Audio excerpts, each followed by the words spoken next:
আসসালামু আলাইকুম গাইস, সবাইকে জানাই ঈদের শুভেচ্ছা। পবিত্র ঈদ উল ফিতরের সবাইকে আজকের দিনের শুভেচ্ছা রইল। আসসালামু আলাইকুম, ঈদ মোবারক। আমি নাইমুর রহমান নাইম। আমি এবার ফার্স্ট ইয়ারে আছি, ইন্টার ফার্স্ট ইয়ার। সো আজকে আমি আপনাদের যে বিষয়টা আমি বলবো এটা হচ্ছে মোবাইল ফোন। মোবাইল ফোন খুবই একটা ভালো প্রযুক্তি, আবার খুবই একটা খারাপ প্রযুক্তি। এটা যে মানুষ যেভাবে ইউজ করবে তার মানসিকতা এবং তার মানে সিনসিয়ারলি সেদিকেই যাবে। একটা মানুষ যদি ফোনটা ভালো কাজে লাগায় তাহলে সে ভালো দিকে যেতে পারবে। অনেকে ফোন থেকে আর্ন করতে পারছে, অনেকে ফোন থেকে নষ্ট হচ্ছে, অনেকে গেমে অ্যাডিক্টেড, অনেকে পিতার সাথেও খারাপ ব্যবহার করছে। কিছুদিন আগে আমাদের চুয়াডাঙ্গা জেলাতেই দেখা গেছে মাদ্রাসার একটা পোলা গেম অ্যাডিক্টেড ছিল। তার বাবা তার থেকে ফোন কেড়ে নেওয়ার পরে সে তার বাবাকে হত্যা করে কুপিয়ে, একদম সরাসরি গলা কেটে হত্যা করা হয়েছে। এটা আমাদের নিউজে আসছে, আমরা দেখছি। সো সবাইকে সতর্কতা জানাই যে ফোনটা আপনারা যার সঠিক ইউজ সেটাই আপনারা করবেন।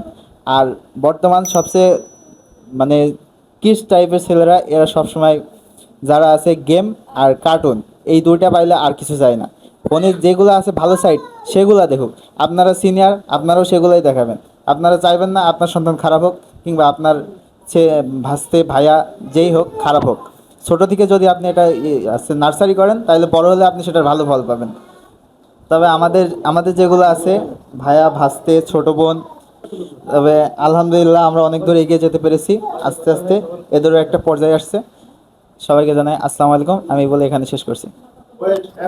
আচ্ছা, আমি নাইমুর রহমান নাইমের কাছে একটা প্রশ্ন করতে চাই যে নাইম, এই যে মোবাইল প্রযুক্তি যে খারাপ দিক, এই খারাপ দিকটা বেসিক্যালি বাচ্চারা বেশি নিয়ে থাকে, এটা কেন নিয়ে থাকে? এটার মূল কারণটা কি? এটা আসলে হচ্ছে যারা এগুলা মানে ক্রিয়েট করে তারা আসলে খুবই আকর্ষণীয়ভাবে এটা ক্রিয়েট করে। বিশেষ করে ছোট বাচ্চাদের এর প্রতি খুবই আকর্ষণ বেশি হয়। যেমন আকর্ষণীয় গেম আছে ফ্রি ফায়ার, পাবজি মোবাইল, তারপরে আরও অনেক গেম আছে শ্যাডো হান্টার, রোলেন্স, আরও অনেক গেম আছে এইগুলা। তারপরে আবার কিডস আছে যেমন কোকো মেলিন, মোটু পাতলু, গোপাল ভাঁড়, নাট বল্টু ইত্যাদি আরও আছে। আর বিশেষ করে বাচ্চাদের কি বলবো, মানে একটু নজর দিচ্ছি আমি গার্ডিয়ানসের উপরে। তারা যদি মানে ঠিকভাবে নার্সারি করতে পারতো তাহলে হয়তো তাদের এই অবস্থা হতো না। তারা অলওয়েজ তাদেরকে কিছুতে কিছু হইলেই এই ফোনটা রাখো, এটা দাও, একটু কান্না করলে ফোনটা দেখো, এগুলো করার তো দরকার নেই। ছোটোবেলা থেকে আরও মানে আমাদের পূর্ববর্তী যারা ছিল তারাও অনেকে বড় হয়েছে, তাদের ফোনের প্রতি এত আসক্ত নেই। বড় হয়েছে তারাও এখন আমি দেখছি অনেকে ফোন ইউজই করে না।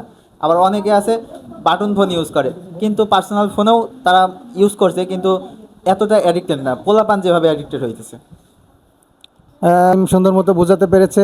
আর আমরাও আশা করব, কামনা করব যে বিশেষ করে কন্টেন্ট ক্রিয়েটর যারা আছেন, শুধু ইনকামের জন্যই কিন্তু চিন্তা করলে হবে না। বিশেষ করে কিডসদের বিষয়ে আপনার একটু খেয়াল রাখতে হবে, আপনাদের খেয়াল রাখতে হবে।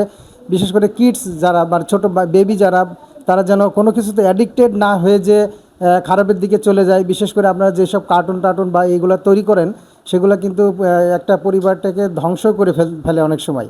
যেটা এই প্রযুক্তিগত দিক থেকে আমরা অনেকটাই দেখতে পাচ্ছি, বিভিন্ন পত্রপত্রিকায় বা সংবাদ মাধ্যমে কিন্তু নিয়মিত আসতে থাকছে। তা আপনাদের প্রতি আমার একটা অনুরোধ থাকবে, আপনারাও এটা একটু খেয়াল রাখবেন। বিশেষ করে বাচ্চারা বেশি মানে অ্যাডিক্টেড না হয়ে যায়, বেশি আকৃষ্ট না হয়ে যায় এই ধরনের ভিডিও বানানো থেকে একটু আপনারা সতর্ক থাকবেন। একটা হচ্ছে এটা তো বিবৃতিমূলক, সো এন্টারটেনমেন্টের জন্য কিছু রিয়াকশন আমি ওর থেকে দেখতে চাই। তো এখানে আমার একটা অ্যাক্টিং করে দেখাইতে হবে, সেটা হচ্ছে মানুষের যখন মন খারাপ থাকে তখন ফেস কাটিং কেমন থাকে। ওকে, ইউ আর ডুইং গুড। আর হচ্ছে যখন রাগান্বিত মুডে থাকে তখন ফেস কাটিং কেমন থাকে। Wow, this is very good.